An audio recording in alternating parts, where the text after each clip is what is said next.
Hello everybody, welcome back to my channel Trading Secrets. This channel is for entertainment purposes only. For those of you who do not know, my name is Ali. I have over 20 years experience teaching accounting, economics, business and law. Through this channel I'll be providing some stock analysis and a quick update on the $1 Million Challenge. So if anybody's not aware of this, this is a journey of an investment of $1,000 to a return of $1 million over a period of 3 years using a strategy called compound return investing. So the objective is try to get 201 trades, each with an average return of 3.5%. It's not 201 consecutive trades, we do take into account losses.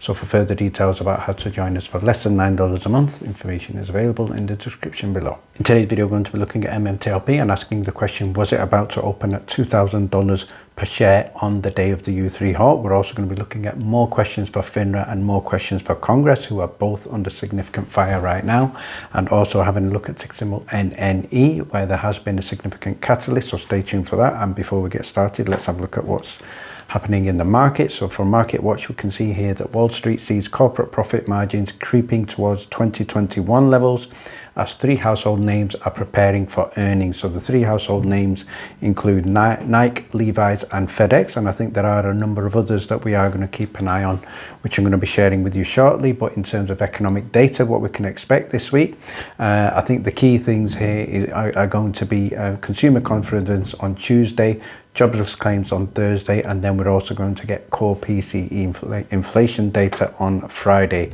And in terms of earnings, we can see here FedEx aftermarket on Tuesday. We also have a big one that we will be watching, and that is Micron on Wednesday aftermarket, and also Nike, which I think is going to be interesting as well. And finally, shout out here to investing.com, who've just posted with regard to Apple and Meta and stated that Apple and Meta are reportedly discussing AI cooperation, so that could be huge news for both companies. Let's start by having a look at some important questions for FINRA. So shout out here to Kristen, who stated here, question 1, with regard to more questions for FINRA, why did FINRA say that broker dealers did not have advance notice of the U3 halt when we know that 8 broker dealer representatives were approved the halt and were on the board, including Hilltop Securities? And basically this is significant situation where we could say that this is a lie. So why has it been that 18 months Congress has not yet set a public hearing, not yet issued subpoenas to FINRA, and also every broker was allowed to have this information that was on the board?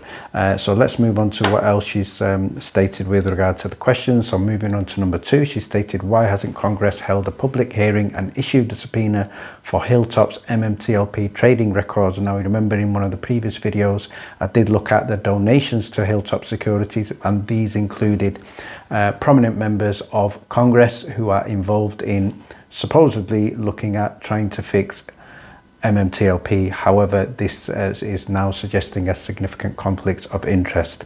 So Kelly Bell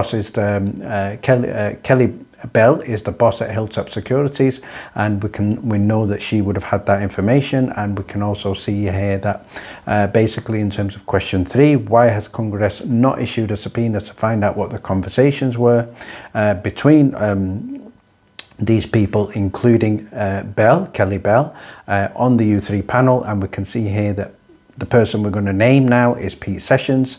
Pete Sessions allegedly received a $5,000 donation from Hilltop Securities. So let's have some response from Pete about that. Number 4, why hasn't Congress held a public hearing to find out if Hilltop and others oversold? And we know that that was certainly the situation with TradeStation, and we can go on here to say as an example that we've seen with regard to airlines, if they oversell, then people will get paid in terms of compensation. In terms of broker dealers that oversold on MMTLP, that should also be the case.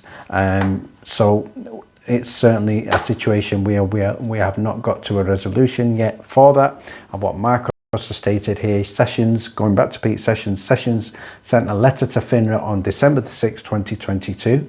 So a long time ago. He knows what's happening. He hasn't done anything beside writing letters and talking to MMTLP investors for 561 days.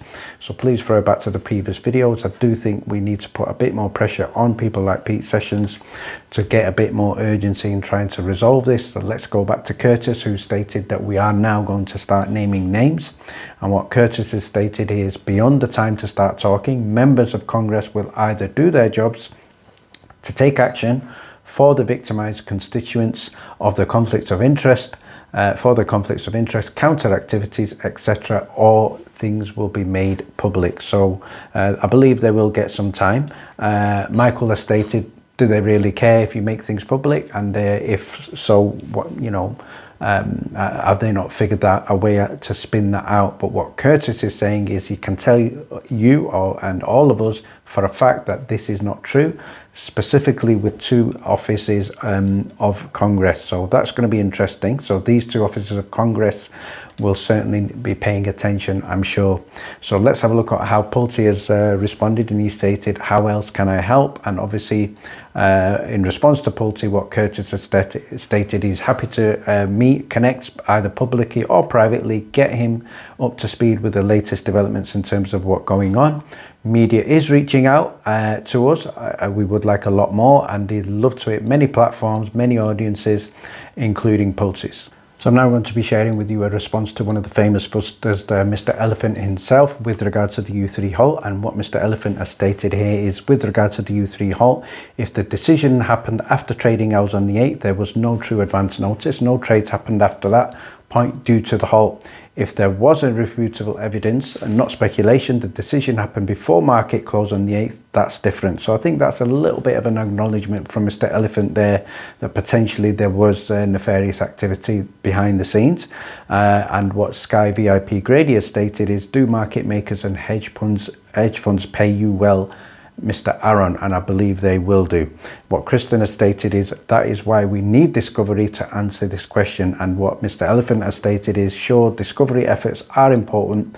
Maybe some bombshells will be discovered out of those. So it looks like maybe the elephant is starting to remember a little bit here in terms of the actual facts. But I'm going to give a shout out here to Junk Savvy, who's also stated 8 questions, and I believe the elephant has not responded to these in terms of his question. And she stated here 8 questions. Why didn't I didn't say why they blue sheeted, I just say they did. So this is in response to him. And point number 2, rather 8 points rather than 8 questions. And number 2, the blue sheets would have certainly revealed the imbalance of shares. It would have revealed what brokers oversold, by how many. In other words, we would have had irrefutable evidence of synthetic shares, or should we say fraudulent trading, another way of saying it. So the company did present evidence to Congress and referenced it in public statements, and as of yet we are waiting for an update on that. Any potential stuff being looked at with regards to assets, obviously that is something that was cited, and we have had not had settlement yet, and there has been disruption to the trading of it, and there are some concerns. But obviously I will accept that the company have not yet sold the assets, and they certainly need to prioritize that. Number 4, any potential stuff does not justify counterfeiting of shares. So I will second that, and we've seen that also. Same allegation with DJT. TradeStation, we know, is confirmed. They admitted that they defrauded their investors and cannot deliver the Nextbridge hydrocarbon shares. And we now have proof of that as a community. Number 6, with regard to Congress, Congress has the evidence that another broker has admitted that they have enough evidence, have enough certificates of Nextbridge drivers. They do not have enough, certificates to cover the number of MMTLP dividend obligations. So that is very significant as well. After TradeStation, Congress has the data. 2 of the brokers have potentially extreme levels of counterfeit shares, possibly 5x, possibly 13x.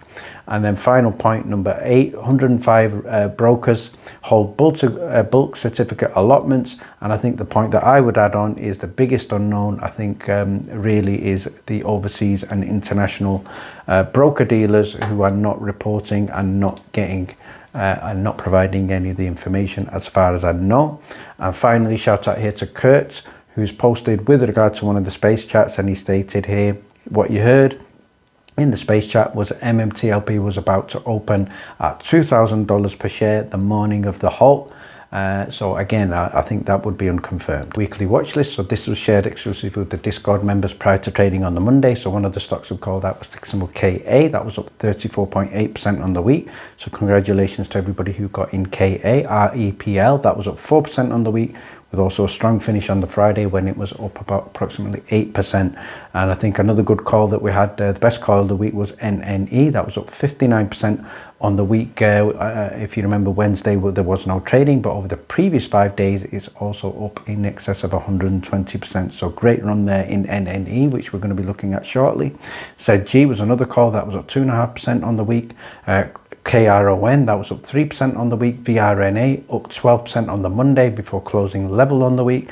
MDRR, that was down 1.5% on the week, so not all calls are successful. But let's quickly move on to ticker symbol NNE. So ticker symbol NNE, also known as Nano Nuclear Energy. So we're going to start by having a look at the profile of the company. So this is a company that is commercially focused, diversified and vertically integrated with technology-driven nuclear energy, and a company that is looking to capture market share in the large and growing nuclear sector. So in terms of their plans, they're only founded in 2022, so it's a new organization.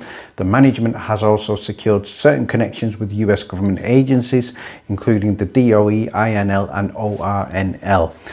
So let's now have a look at the breaking news that we shared in the Discord, and we can see here ticker symbol NNE trading on the Nasdaq received a buy rating from one of the analysts, and that did trigger a significant run up in the share price. So let's have a look at the chart for the previous 5 days, and it was at one point trading below the $8 mark, and it's gone up in excess of 122% over the previous 5 days of trading, at one point going in excess of $16 as well. But closed the play on Friday, it closed at $15.73. So congratulations to everybody who got in NNE. If you would like to get the next weekly watch list as well as copy bar daily stock alerts, details are in the description below. Thank you very much for watching. Please stay tuned.